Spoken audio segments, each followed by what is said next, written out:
My name is Jensen. I'm the Autism and Complex Needs Coordinator for the Camden Society. My job description alone will take up our entire session, so I'm not going to bother too much, but the short version is it's about autism practice and behaviour management. And we've recently started a collaborative project with Beyond Autism, which we'll get onto shortly, but I'll just give a very brief overview of the Camden Society. We are a learning disability provider. We work across London and Oxfordshire. And the organisation was started in the 60s as a human rights organisation, basically from parents and carers who weren't happy, particularly with the education that their children were getting. So they said, let's start some things that will work. Let's start some social groups so people have an opportunity to socialise. Over the years, the organisation eventually became a provider.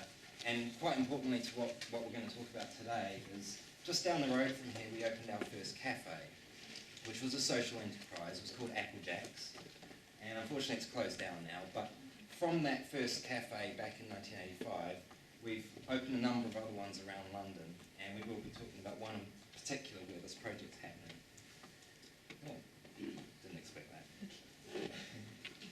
that.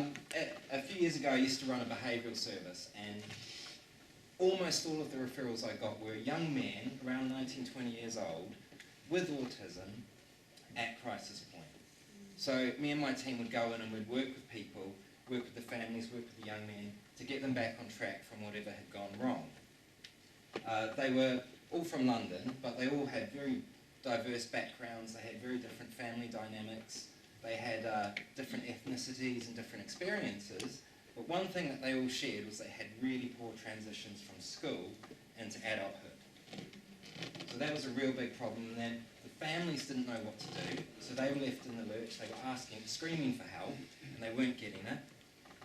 There was poor communication between a lot of schools and adult services. So I was getting a young man referred to me, and he had presented a lot of challenging behaviour. He'd been excluded from school. They'd tried to college, he'd been excluded from that. So I went to work with him, and I had no information. I didn't know how he liked to communicate. I didn't know his likes and dislikes. So we had to start again with a man who's 20 years old. That stuff should be there.